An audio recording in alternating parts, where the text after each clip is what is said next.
থেকে হতে পারে না আমরা যারা ক্রেতা, কিন্তু কৃষি পণ্যের দাম নির্ভর করছে ক্রেতার। আমাদের আজকের যে সাংবাদিক সম্মেলন দুটো বিষয়ের উপর ভিত্তি করে, একটা হচ্ছে কেন্দ্রীয় বাজেট, আরেকটা হচ্ছে আপনারা জানেন এই কদিন আগে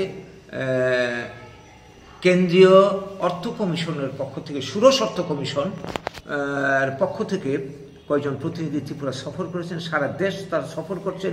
আগামী 5 বছরে দেশের যে উন্নয়ন কর্মসূচি যেটা চলবে তার যে রূপরেখা তৈরি হবে তার জন্যে ডাটা সংগ্রহ করছে বিভিন্ন সরকার কাছ থেকে এবং রাজনৈতিক দলের পক্ষ থেকে তারা বক্তব্য জেনে নিচ্ছেন, দাবি দেওয়া নিচ্ছেন। এই দুটো বিষয়কে কেন্দ্র করে আমাদের আজকের সাংবাদিক সম্মেলন। প্রথম যেটা বলতে চাইছি যে কেন্দ্রীয় যে বাজেট যেটা পেশ হলো গত পরশুদিন, এই বাজেট ভালো করে যদি কেউ স্টাডি করে বলতে পারবে যে এটা গতানুগতিক বাজেট। অন্যান্য বছর যে স্টাইলে বাজেট হতো সেই ধরনের বাজেটই এবারও পেশ করা হয়েছে। কেউ বলছেন এই বাজেট, এবারের বাজেট হচ্ছে নির্বাচনমুখী বাজেট। নির্বাচন আমাদের দেশে লেগেই থাকে। এই তো সামনে রয়েছে দিল্লির বিধানসভা নির্বাচন, তারপরে এই কদিন পর হবে বিহারের বিধানসভা নির্বাচন। তো শাসক দলের টার্গেট এখন ক্ষমতায় রয়েছে দিল্লিতে, দেশের ক্ষমতায় রয়েছে বিজেপি। আগে যখন কংগ্রেস ছিল বা রাজ্যের যে সিপিএমের সরকার ছিল, অন্য দলের সরকার ছিল, প্রত্যেকের টার্গেট নির্বাচনে জেতা, মানুষের কল্যাণ, এটা একটা উপলক্ষ মাত্র। এবং প্রত্যেকের যে অর্থনীতি, এই অর্থনীতি বাজেটটা ডিপেন্ড করে অর্থনৈতিক দৃষ্টিভঙ্গির উপর। প্রত্যেকের অর্থনৈতিক দৃষ্টিভঙ্গিটি পুঁজিবাদী। কংগ্রেস পুঁজিবাদী অর্থনীতি বিশ্বাসী, বর্তমানে যারা বিজেপি পাওয়ার আছে এরাও পুঁজিবাদী কর্পোরেট অর্থনীতি বিশ্বাসী।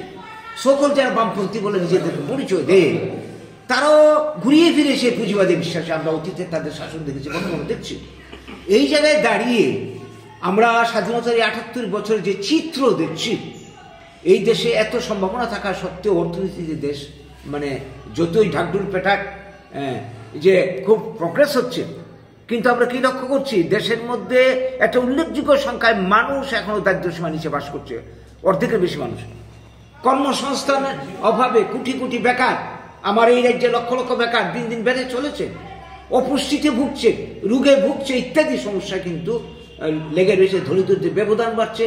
এই সিস্টেমের মাধ্যমে যে বাজেট এইবারও যেটা হলো, এই বাজেট মধ্যবিত্ত কিছু সংখ্যক মানুষের ক্ষেত্রে আমরা দেখেছি কিছু কর ছাড় দেওয়া হয়েছে। আর কি করেছে বলুন? কিচ্ছুই করেনি।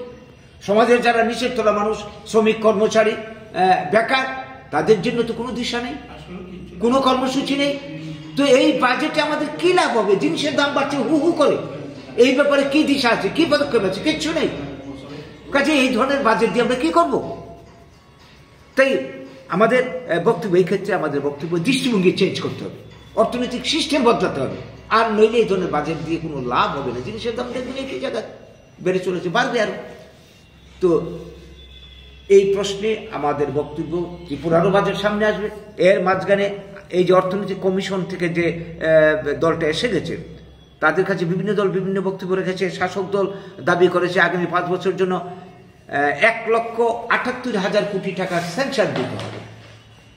স্যাংশন হয়তো দেবে বা কম দেবে, যাই দেয় না কেন, কিন্তু পরিকল্পনাটা কি? এই গত 7 বছর ধরে এদের শাসন তো আমরা দেখছি।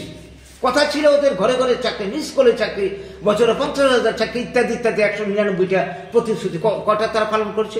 শোনা তো যাচ্ছে কেন্দ্র থেকে টাকার নাকি অভাব নেই, টাকা আসছে। এই টাকাগুলি গরিবের উন্নয়নে লাগছে কি? বেকার চাকরির ক্ষেত্রে লাগছে কি? লাগছে না তো। এই ক্ষেত্রে আমাদের বক্তব্য, আমরা যারা একটা বিশেষ দিক তুলে ধরতে চাইছি, ত্রিপুরার মানুষের কর্মসংস্থান, এই ভারতবর্ষের অর্থনীতি দাঁড়িয়ে রয়েছে কৃষির উপর। ত্রিপুরা ভারত কৃষিভিত্তিক দেশ, অথচ কৃষি ক্ষেত্রে সবচেয়ে বেশি উপেক্ষিত। আজকে কৃষক তার জিনিসের ন্যায্য দাম পাচ্ছে না। দেখুন বাজারে কি এই কদিন ধরে কি অবস্থা চলছে। তো এই জায়গায় দাঁড়িয়ে আজকে গোটা দেশ জুড়ে একটা মুভমেন্ট চলছে কৃষি পণ্যের ন্যায্য মূল্যের দাবিতে। আমরা এই বলতে চাইছি এই প্রশ্নে, এই সমস্যার সমাধান হতে পারে যদি কৃষিকে শিল্পের মর্যাদা দেওয়া হয়। এতে সমস্যার সমাধান হবে। এই সমস্যার সমাধান অন্য আর কোনো উপায় নেই, কোনো দলের হাতে নেই। আমরা বাঙালি যারা করছি, আমাদের যে একটা অর্থনীতি রয়েছে, বিকল্পহীন অর্থনীতি গোটা বিশ্বের বুকে ক্যাপিটালিজম এবং কমিউনিজমের পর যে অর্থনীতি প্রাউড এসছে, এই প্রাউড অর্থনীতির মাধ্যমে কনজিউমার প্রডিউসার কোঅপারেটিভ এবং কি বলবো কনজিউমার কোঅপারেটিভ তৈরি করে খাদ্যদ্রব্যের উৎপাদন বন্টন থেকে শুরু করে বেকারদের কর্মসংস্থান সমস্ত কিছু হতে পারে, 100 ভাগ লোকের কর্মসংস্থান হতে পারে। এই দাবি আমরা উত্থাপন করছি। কেন্দ্রীয় বাজেটের ক্ষেত্রে মধ্যবিত্ত কিছু শ্রেণী বাদ দিয়ে বাকিদের ক্ষেত্রে লক্ষ্যই দেওয়া হয়নি যাতে সংশোধনী আনা হয় সামনের দিনে, এবং ত্রিপুরার যে আগামী দিনে যে বাজেট হবে এই বাজেটে যাতে এগুলি বিষয় বিবেচনা করা হয়। আমরা আজকের দিনে দাঁড়িয়ে 11টা দাবি উত্থাপন করেছি। এই দাবিগুলির বেসিসে যদি বাজেট ফ্রেম হয় তাহলে মানুষের কল্যাণ হবে। এই বক্তব্যটুকু সরকারের গুছরে নেওয়ার জন্য, কেন্দ্রীয় অর্থ কমিশনের গুছরে নেওয়ার জন্য আজকে আপনাদের মাধ্যমে আমরা এই বক্তব্য তুলে ধরছি। নমস্কার। যেহেতু আজকে